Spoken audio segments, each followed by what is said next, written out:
Hi, and welcome to another exciting episode of the Andre The Beast Crayton Show. It's basketball time, and we're going to really go deep into this story. Imagine yourself being a young coach, and you get handed several teams along your journey and as a coach. And for some reason, the teams just aren't living up to their potential. The question is here, how do you get the morale, the winning instinct, the drive to become better, to really bring your talent to the surface? Today on the show, we have a young man who actually has done this not once, not twice, but multiple times in his career. I'd like to welcome to the show. I'm gonna call it the way it is. If he keeps following his journey, he's gonna be in the Basketball Hall of Fame. The one, the only, Mr. Nate Vogel. Welcome to the show, Nate. How you doing, buddy? I'm good. Appreciate you having me. I followed your career. I've read your bio. It is truly one of what we may call a Cinderella storybook. Before we get started, tell the viewers a little bit about you before we dive into your uh, road to different basketball organizations in the colleges. Yeah, so played my college basketball at Black Hills State here in South Dakota, and then kind of been a long journey, to be honest with you. I went to grad school at SIU Carbondale along with my wife, and left that and got out of coaching actually for a while.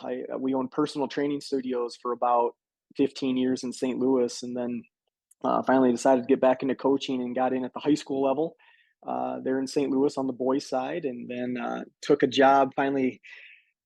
After 2 years, decided I knew I wanted to do this for my career, and so decided to dive into the college game at Maryville University in St. Louis, and started on the men's side for a year, then jumped over to the women's side, and then went from the Black Hill State as an assistant, and finally got my first head coaching job after all that at Miles Community College, Division One JUCO in Montana, and then from there to Texas A&M International, and just about to start my first season here at Augustana University in Sioux Falls, South Dakota.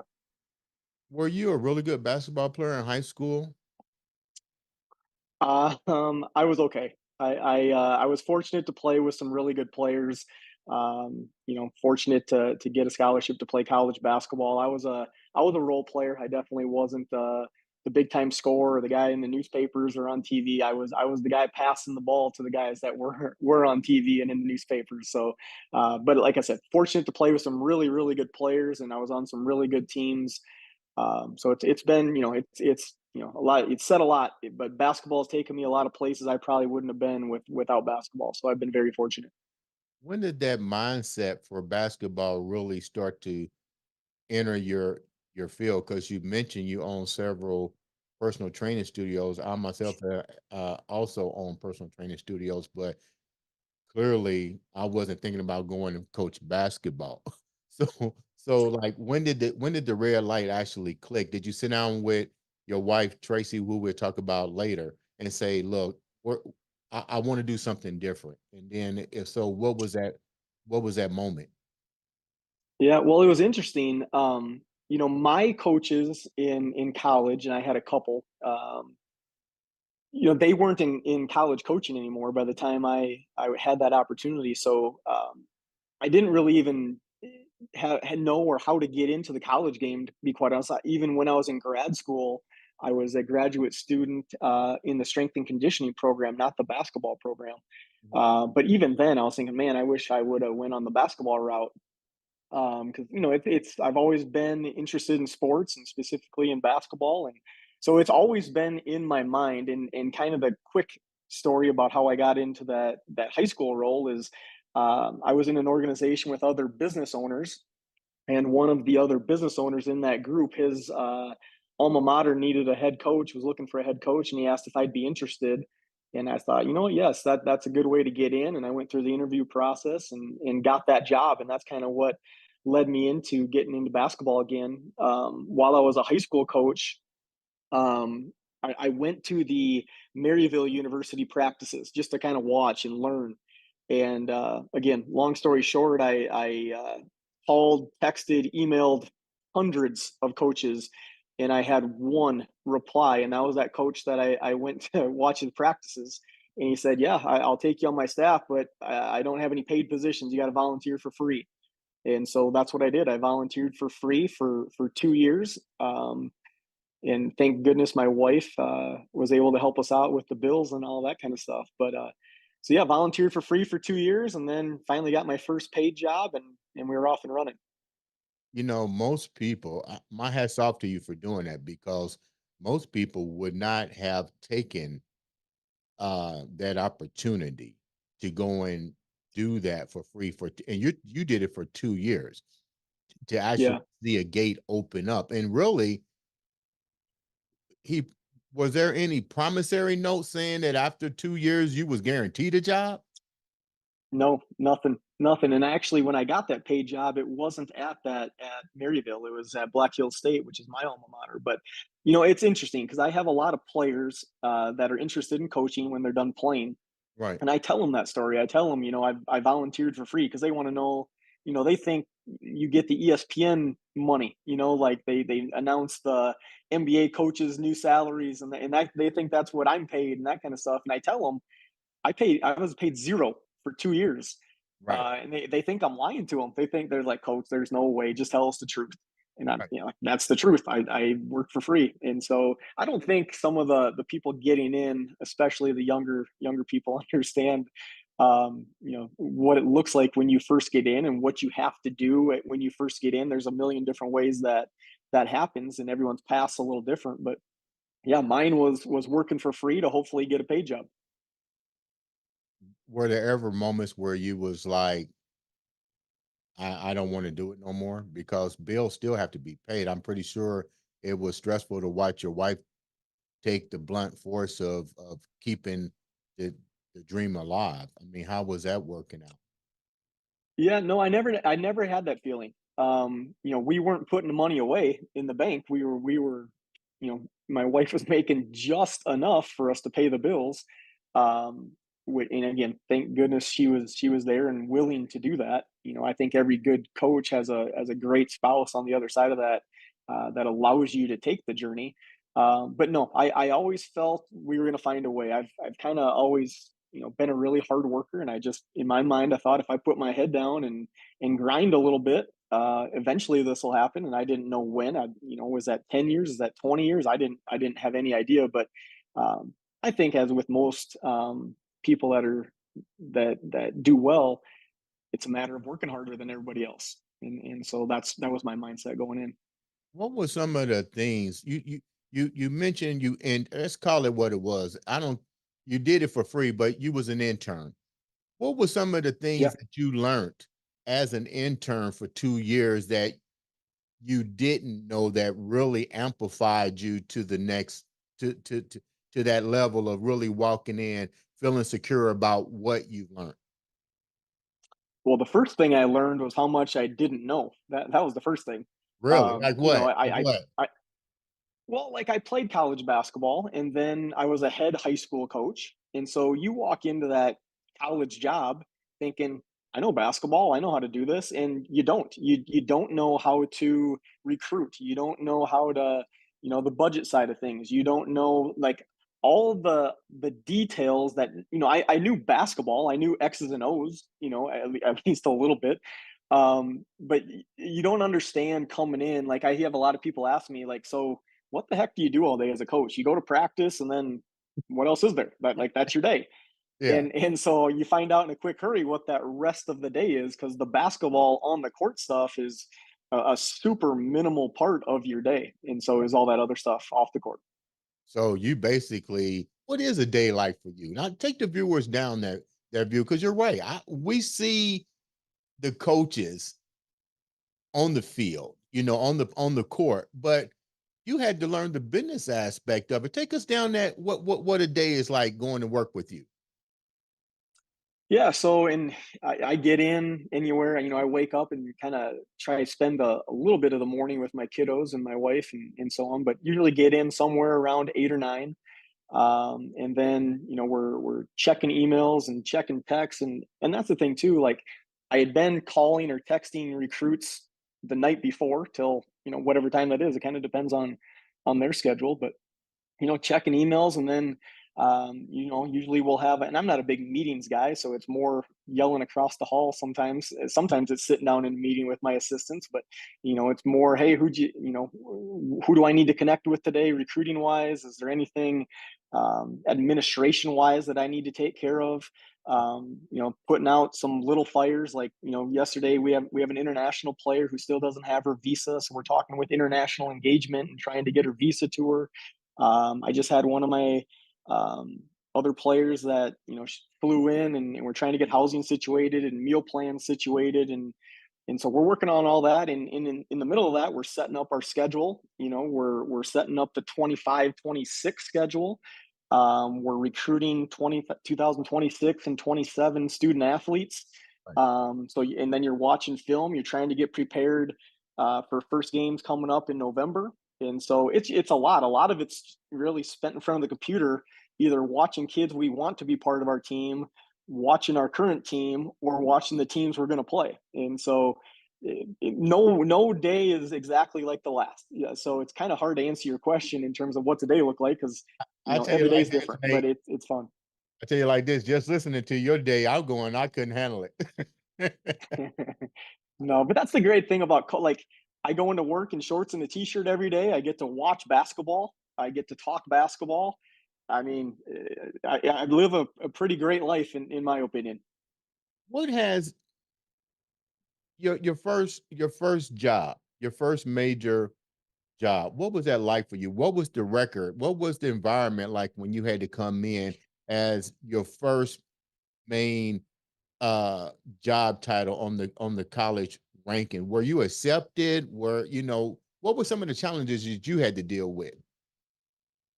And are you like, when I got my first head coaching job? Is that what? Yeah, Is that what yeah. yeah. So, I got that in, again, super unique situation. I got my first head coaching job after only 3 years as a college assistant, which that doesn't happen very often either. So super fortunate with that situation. But that was at Miles in Montana, Division One JUCO.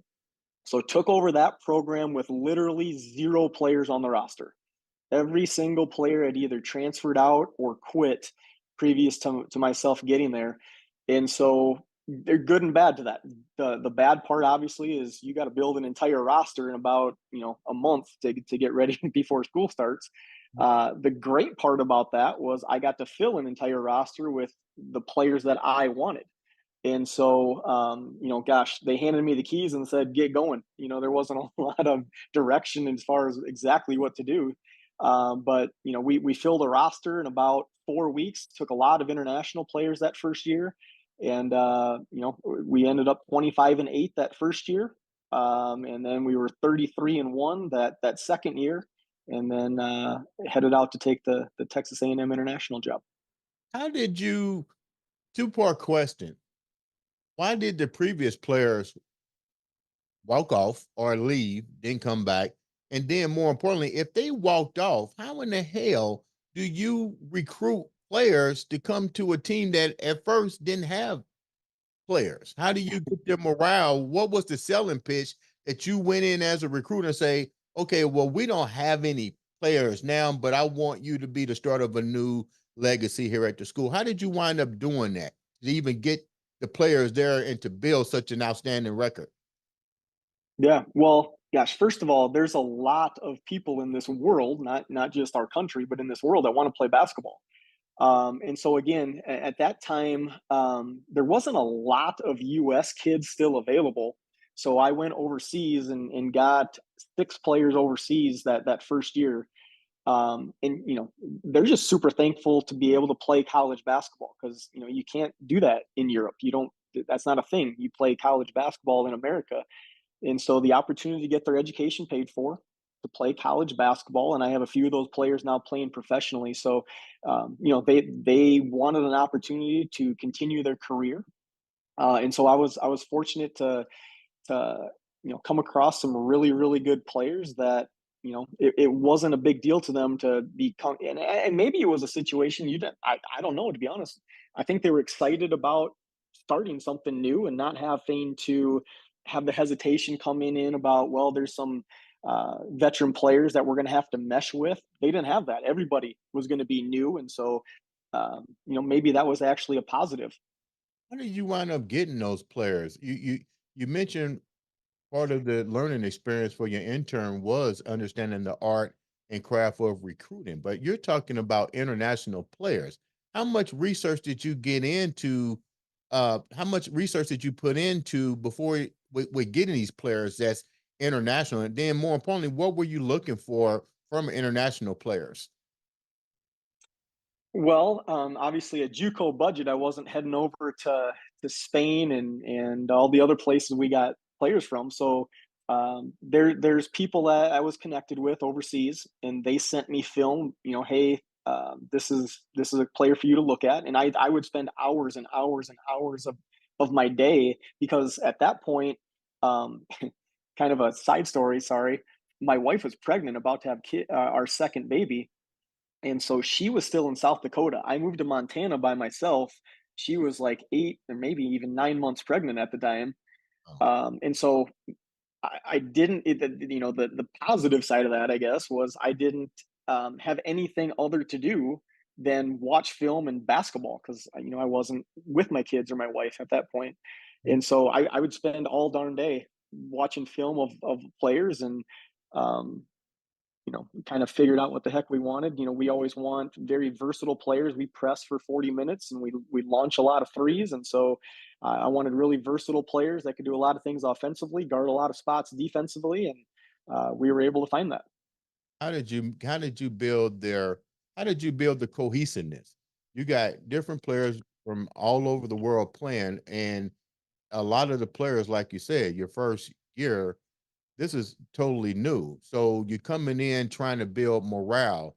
How did you wind up picking the captain? How did you wind up putting a system together, a belief system that they understood what you was trying to build? Because let's get real, your job is still on the line too. Yeah. Well, we start that during the recruiting process, meaning here's what our culture we want it to look like. And so we tell everybody we recruit, and we remind them once they get here almost daily, that your number one job is to take care of your teammates. You should expect to be taken care of by your teammates and your coaches. And if that sounds like that's a culture you want to be a part of, join us. If that's not something you're going to buy into, if you're only about basketball and your stats, and you're not going to be concerned with taking care of your teammates, then we're not going to be a good fit for you. And so they know that coming in. Culture is our absolute number one non-negotiable. You're going to have to be part of a team, and be part of a caring culture. And so, again, they know that coming in, and then we stress it daily. We don't hope that it happens. We actively work on it. So every single day, we will do something to help our culture in a positive way. And then in terms of captains, and every coach does this a little different. I don't select the captains. I think for me, I think leadership just it happens. It's not something you select. Mhm. And so leadership on our team, there's some people that lead, and obviously leaders need to be followed, and that just naturally happens. Someone's going to start a drill, someone's going to start the stretching, someone's going to get on their teammate about something that needs to be better. That's not something I declare, it's something that just naturally happens. And so I've never called a captain, at the first day of the or first game of the season.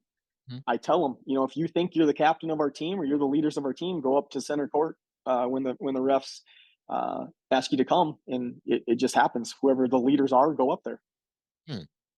How difficult? What was the opportunities that opened up another door for you to go to the next journey of your life with coaching? You wind up going to Yeah, Texas, I believe, Texas A&M yeah, International, right? What was that environment like, and how difficult would it correct. Yeah. be from where you just built this foundation to go to a different, even a different region? You're now going to Texas. Yeah, we were, in Montana, we were just a few hours from Canada. Texas, we were literally on the border with Mexico, so it couldn't have been any different in terms of cultures and just other stuff. But that second year before we left, we went 33-1. Is the answer to your question? Is how the doors opened? We had a good season. We won a lot, Mhm. and so had the opportunity to go to Texas, and man, it came into another situation that was in a tough spot. They had won 0 games the year before I got there. They had won 5 games total in the 3 years combined before I got there. And so again, another challenging situation, and had to turn the culture around and the mentality around. We knew it was going to be a significant challenge. All my mentors in coaching told me, "Do not take that job. It's a career killer. You're it's a hard place to win in a really good conference." And man, I just wanted to be a college coach at the Division II level at that point, because I just wanted to go up a level. I felt like there wasn't a whole lot more we could do in Montana, and so that was the next challenge. And I felt confident that we'd be able to get the culture right and find the players, and we were fortunate to do that. What do you think were the pitfalls with walking into that job? You had individuals that came to you and said, "Don't go there. You know, it's just not a good place to be." But you decided that you was Yeah. going to make a difference. When you walked in there, I know you had to do your recon. What were some of the pitfalls that you saw in that culture before you went into Texas to take that position that you knew was stigmatic, that was a cycle? Because usually losing is a cycle of repetitive doing the same thing that wasn't working. What were some of the things that wasn't working that you noticed that you said, I can take the job because I can get rid of these things that are causing this like of happening in with this basketball team? Yeah, and I didn't get a super solid view of the culture. I don't think you know the culture unless you're in it, but you can ask some questions and hopefully get a, you know, 5,000-foot view of where they're at. But the biggest thing was, the chemistry of the team wasn't great. Mhm. The expectations of the team weren't great. They didn't expect to win. I think the level of work ethic wasn't what we were going to have if I took the job. And so those are some of the things in the team. But then in that conference, probably bottom of the conference in terms of facilities. We were, like I mentioned before, on the border, so a challenge to get parents to send their daughters to the border. And so we knew there was going to be some challenges, even if we fixed the culture. But again, we had some great young women buy into what we were trying to accomplish, and we did well.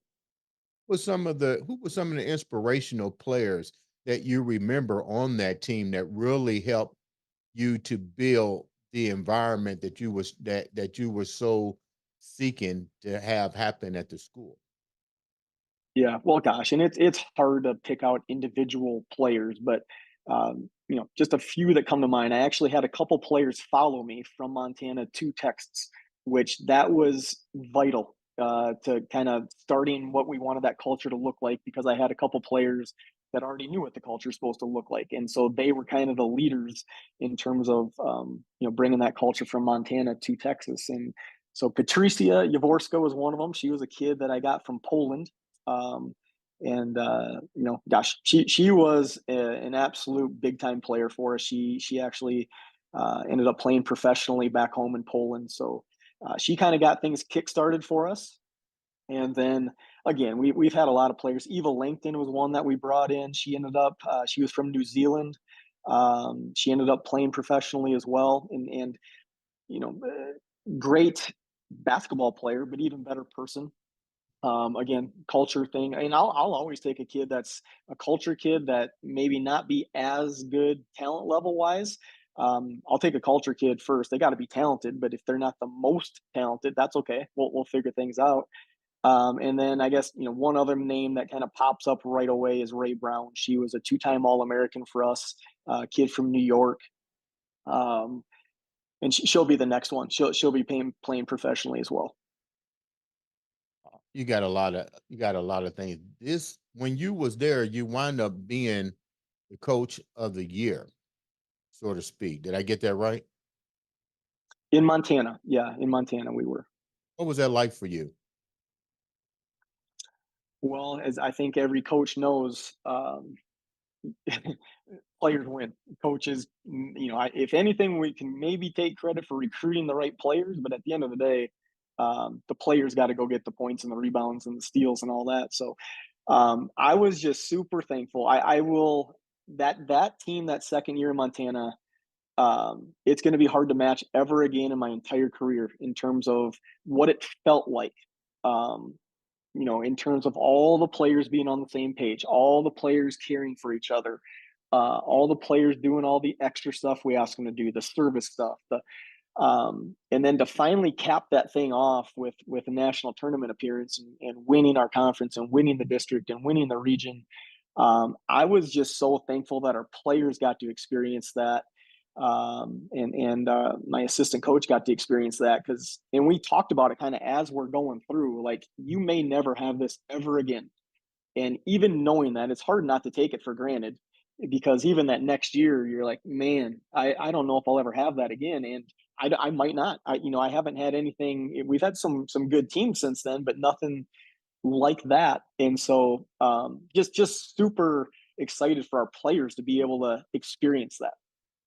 You wind up having a great career at Texas A&M International, but the door is open again for you to go back home. What did you want to go back home, and if so, why? I definitely wanted to come back home, and my wife wanted to come back home. We're both from South Dakota. I'm specifically from Sioux Falls. Um, my almost entire extended family is here. My parents are still here, aunts, uncles, cousins, almost everybody's still here. Right. So that was the number one reason to come back. I hadn't been back permanently since I graduated high school. So it's been 26 years. So, my parents would usually come visit us wherever the heck we were at for a week or so in the winter, and we would come up here for a week in the summer. So, for about 26 years, I only saw them for a couple of weeks every year. And so that was big to get my kids back closer to grandpa and grandma and cousins and so on. So that was the number one reason. The other reason is Augustana has a gigantic history of super successful athletics, and specifically women's basketball. So it was kind of a flip situation in terms of uh, leaving a place that facilities weren't great to a place where we're probably the top facilities in the conference. We're in a spot where you're expected to win. This past year, I think 7 teams in our athletic department won a conference championship. I think, if I'm not mistaken, 18 of our 22 sports have played for a championship in the last 3 years.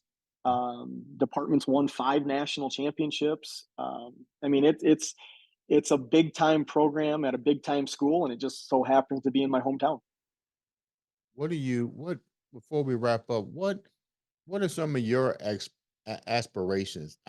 You I know it's cool being a college coach, but we talked about your last name and it relates to the MBA. Are there Yep. any aspirations of really going there and leaving the collegiate rankings?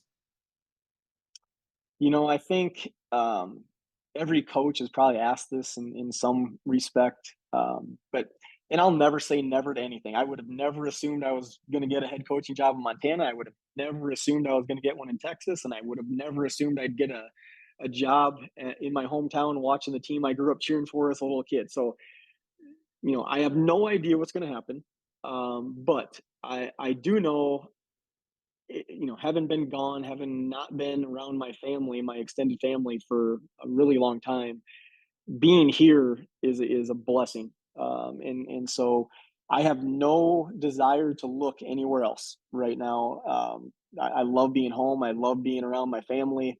Um, I think going up a level would be, not, I think you're really looking for more money, or helping out your ego a little bit. And certainly money is nice, but if I'm paying the bills and I'm being able to do the things I want to be able to do, more money is not going to make me any happier.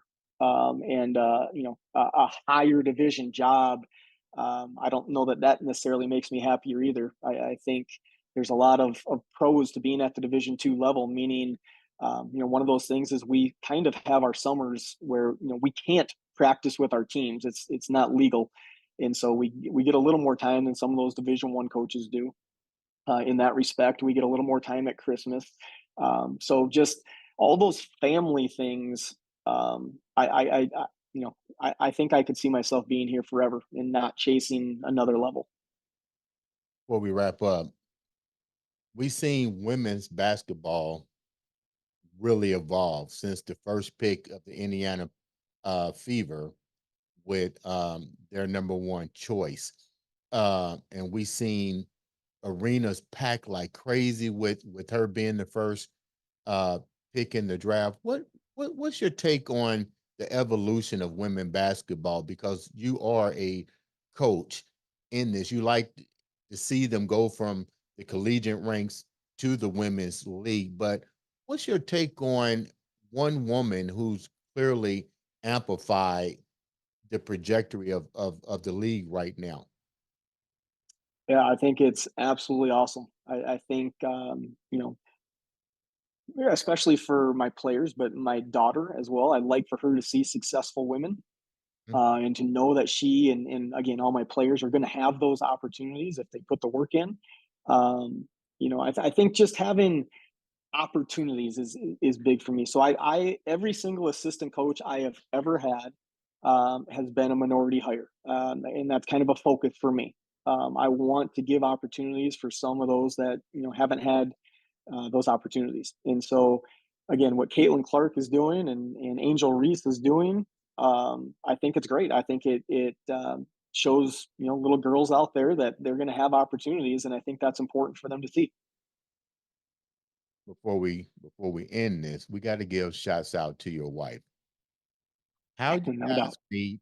How'd you guys meet? Tell me a little about that Cinderella story. That's really.